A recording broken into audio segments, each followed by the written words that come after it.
I find it kind of funny. In the Warhammer rules, most of the great weapons are just bunched up together, like it doesn't matter if you have a sword or an axe or mace or whatever. But there is one exception, the flail, which, I mean, it's pretty much a mace on a chain. Why that would, differ so much compared to other ones, it beats me. But don't worry, I have a solution.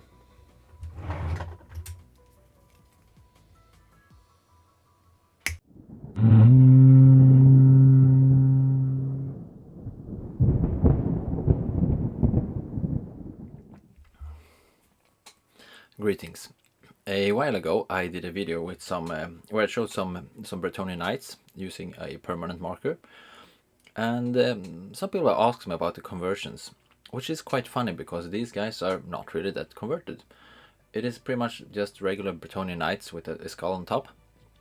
But I thought, you know what?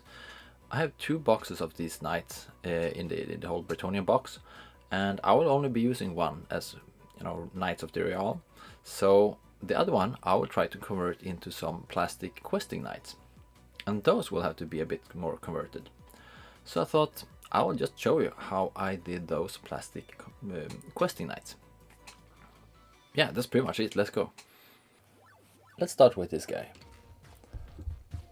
If we can get some focus, please. Yes, thank you. Let's start with the guy, which is the most obvious thing. He has got his weapon swapped for instead of a lance. We have this weapon stolen from some sort of Empire Knights. I'm not exactly sure which ones because it's just secondhand bits purchased at some point. And it is the most tricky part, because these knights, they have a really attached arm there. But it's not really a great trouble here because it's protruding. It looks very integrated, but it's actually quite protruding here, so you can just snip it off with a cutter and then just scrape the rest with a knife, and you will have a flat surface here, which is perfectly attachable to these arms. I mean, I do really prefer, when you have 2 posable arms, like any sort of regular miniatures. I think that should be the standard of things. I do get it that might not look as good when you actually, if you build things according to instructions, but I rarely do, so I really prefer having 2 posable arms. But in this case, it's not a great issue. You just cut it off and make a flat surface, because as you can tell, it's very hard to tell that something has been going on here. Even before painting and after painting, no one will ever notice. And he's got this, whatever was up there, I suppose it was some sort of bird, because it looks like a bird back here, but body, I mean, got exchanged for a skull, because, well, skulls are things that fit into the whole Grimdark vibe, and they're awesome to differentiate things from the regular ones. Like the horse. It's just a regular horse with a skull stuck on his head, because why not? It's also got a sort of, I suppose you call it a bedroll or something back here, which is a really simple one made out of masking tape and some green stuff straps. I'm not too proud of this one actually because it looks a bit too stiff and clean, but well, we'll see when it gets painted. Perhaps it will look awesome then. Who knows? And you can see that they are magnetized. It is not to be like awesome and be able to switch. I have no idea that I will switch knights back and forth or something. It's just that gives a bit of flexibility. Perhaps not as useful with these guys that have the great weapons, but the ones with all the lances, you always like bump into them and stuff like that. And with this magnetization, which is quite easy, you do get some flexibility here. And if you drop them or something, it will be more important than some later.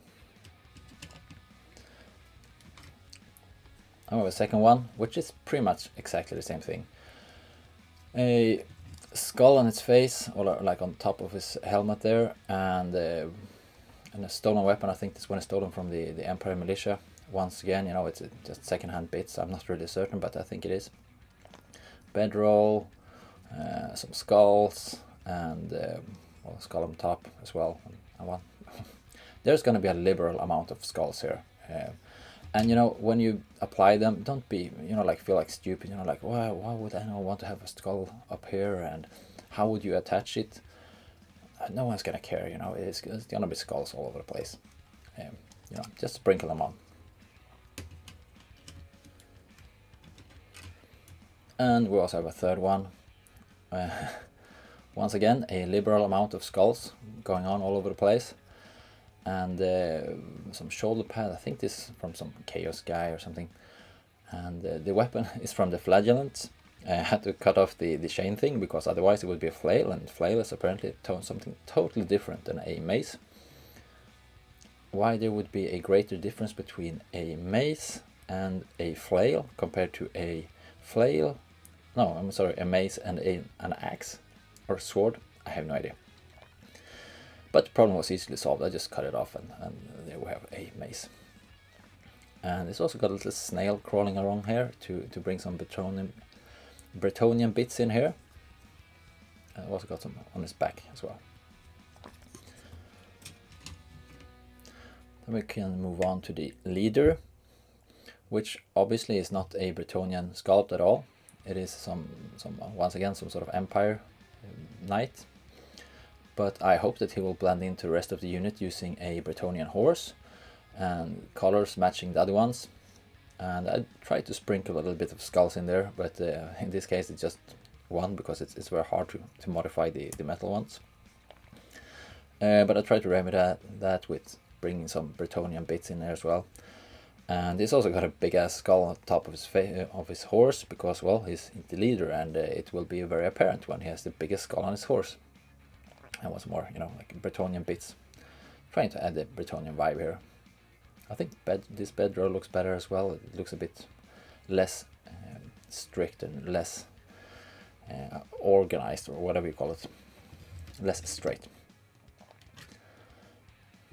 Then we have I would say it would be weird to call him the musician, but the sound guy, perhaps. It's probably not very sound though. He's got a bunch of bells from the Empire Flagellants, and well, skulls as well, skulls all over the place. He's got a Skaven arm. I have no idea why they didn't take the bell from the Flagellants, but hey, such is life.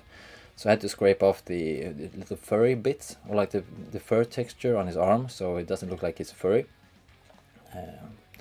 Still looks kind of stupid, so I added some green stuff there to make a plate and some chainmail. Not the greatest sculpt in the world, but I think, you know, once it gets painted, no one will notice. Unless you tell people in a YouTube video, of course. But overall, I'm kind of happy with this horse, you know, like looking like he's actually being a bit bothered about all these bells coming along. And the guy looks very enthusiastic as well. I love that. Whoops, sorry. These guys really have a tendency to topple over. And that's also a good reason for the magnetization when it comes to the metal body, because you have a heavy metal body on top and a horse. It's really easy to tip over. And I already dropped this like 3 times, and the body falls off, but due to the magnetization, nothing breaks. And here once again we have a metal body on a plastic leg. Actually, you know, like it's just a torso. It's also a second-hand purchase, obviously, because it's already painted and everything. And I just attached it to the legs of a knight. And then I tried to hide the bit more empire-ish bits with, it looks a lot like Empire up here, but I just covered it up in, well, more skulls. And the banner, I think it's some undead banner, or perhaps Skaven, or goblins, perhaps, I don't know. It's also, you know, second-hand bits. People say that it's really expensive to buy, you know, like all these third-party bits and everything. No, you can just use whatever, you know, and Games Workshop bits, they are not really expensive when you buy the leftover stuff. And you can still make quite awesome things like these. And there's another version of the bedroll, which in a sense look better, but also quite worse, you know. Obviously I'm not very good at sculpting green stuff yet. Perhaps in the future. And on the side here, it looks like he's holding a shield. And that was kind of hard to get rid of, you know, like the pose. So instead I used it and put this sort of board here with a note on from the flagellants, and I think that, yeah, you know, it's a better way, you know. It looks like he's just trying to convey some message here. Probably get out of the way or something. Yeah, and then we got a crude skull. That's not very lore accurate. Yeah, but you know, this guy, he doesn't really care. So yeah, it looks nice. So there we have them. Let's get them painted. When it comes to colors, everything has been shown on the channel at some point before. They are obviously primed. They are primed black, and then they have a citadel of white. Not that it really matters in the end, because everything is going to be covered up in colors, and everything will be, you know, opaque colors. There's no, you know, contrast paints or something going on here, so it doesn't really matter, but it gives you a good sense of direction when it comes to light. Then we move on with the block colors, which obviously is the traditional Vallejo Air metallics, mainly the silver one, but there are a bit of bronze and gold as well. And there's also the Chimera Oxide Yellow, which is the signature color for this army. So I don't want something like that, I want exactly that color. And then finally on these guys as well, we also have the white for some of the shields here. Because all of these colors are going to be covered up with, or not covered up, but they're going to be the basis for some of the fine marker little decorations, which I made a video on before. And these need to be done before you drench it all in oils. Also, I put some, you know, like regular acrylic artistic ink on the flag as well. With, you know, just a yellow one, and adding in a bit of magenta in various degrees, just to bring out a bit of variation, because this flag actually has a few different patches, or whatever you call them, and to get a bit of a variation there, because I don't want this all to be oxide yellow. It just would be looking boring, you know. But that's pretty much it. Then it's time for the oil bath, and I do mean a bath. It's not an oil wash. You drench them all thoroughly, both rider and horse, in oil colors that are diluted to a sense that where they, well, spread out easily and fall into the little cracks. This together with the citadel gives a healthy base color. It's nothing, you know, like fancy, and it won't be the final result, but I just like to do it this way, and it all gets covered in a thin layer of oil, which makes it easier to bring on the oil colors later.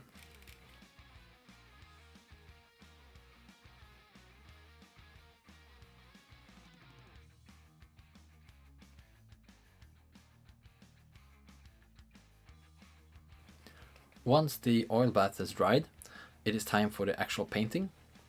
I do use a very limited palette of the primers, together with 2 shades of brown, the buff and the burnt umber, which are my favorite ones.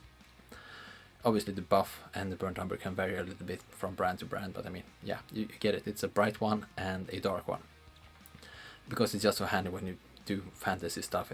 There's a lot of brown going on. And I use no real fancy tricks. I just paint them, you know, it's all colors. I just paint them in whatever color they're supposed to be, and then I use a brighter color like a yellow or a white, very commonly the buff color, to brighten them up. Or conversely, you know, like I use black and black mixed with burnt umber to darken them down. Obviously these guys it's a lot of black going on here, so it's mainly brightening up, but yeah, it really is nothing more than that. Using oil colors, there is a lot of smudge brushing going on, but there is also quite a lot of dry brushing, and sometimes these lines can be really blurry about what are you doing at this exact moment, and I don't really care.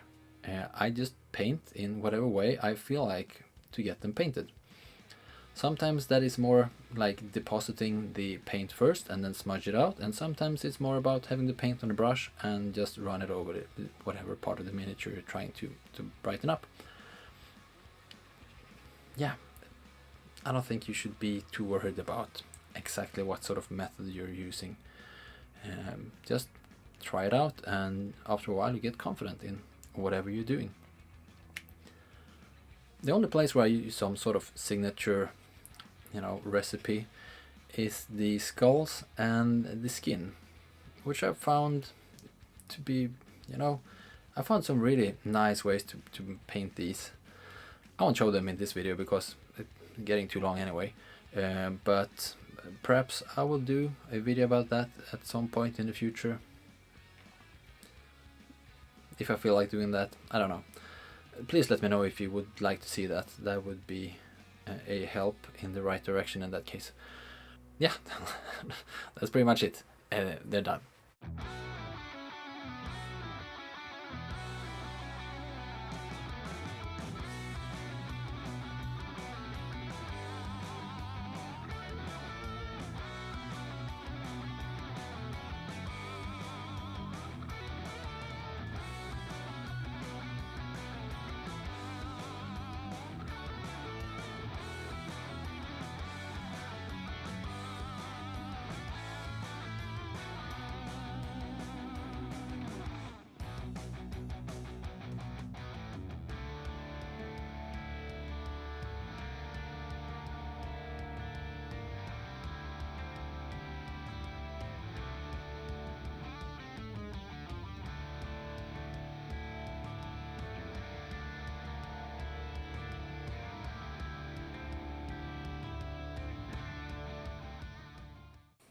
Am I happy about the knights? Yes, I am. I think they worked out well. Mainly the conversions. I think the conversions worked really well. They still look like Bretonnian knights, while at the same time really being identifiable as not regular knights, obviously. And even the Empire guys here sort of fit in with the Bretonnians. This one kind of looks like a Chaos Dwarf, but yeah, that will be fine. They're not very Grimdark though. They're more like box dark, I would say. I skipped quite a lot of the grime and also all of the pigments because I think there is enough going on here anyway, I added some blood in some places, I don't know if this guy is a vampire or is it... Perhaps he was drinking blood out of, 7 virgins sacrificed under the midsummer moon.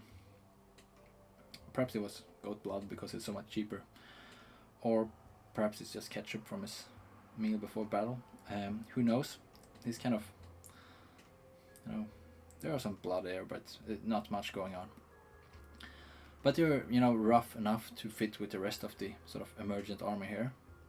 So I think they will be a nice addition.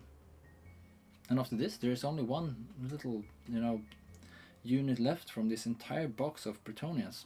And that is the the Flying Knights. And those will be fun, because I will do even more conversions there. So I'm looking forward to that. In the end, I think it all came together quite well. And the point of this video is that you don't need to get all this fancy stuff to do conversions, it doesn't have to be expensive and things like that. This is, well, apart from the Empire, the leader knight, it was actually quite expensive because I bought it before they were re-released, but otherwise, it's just the regular plastic kit together with bits. And those bits were really, really cheap. Apart from the skulls, which is, it's a kit I would recommend anyway. It is just awesome. I would buy this kit even if I wasn't doing Games Workshop stuff. It's just the best kit of skulls ever, I think. Not that I bought any other, but it's just high quality skulls. And also I would recommend the Empire flagellants as well. They are just a great kit for if you're trying to get a bit more of a Grimdark vibe in there. I did a whole video about this, but it's just an awesome kit as well. But otherwise the rest is just, various bits going on. And I'm trying to say something here, that don't be afraid to just mix and match whatever, don't look at the description first.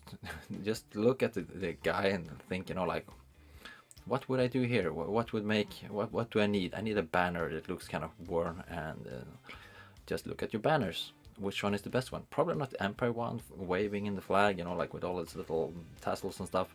No, it's probably the undead one. It looks more like someone stitched up with human skin. Yeah, that looks much more like the thing I would need to. And if the flagpole has some Empire stuff on top, just cover it up in skulls, and no one will ever notice once you get painted, you know. Just, you know, you probably guessed it, you know, but the important thing that you enjoy yourself.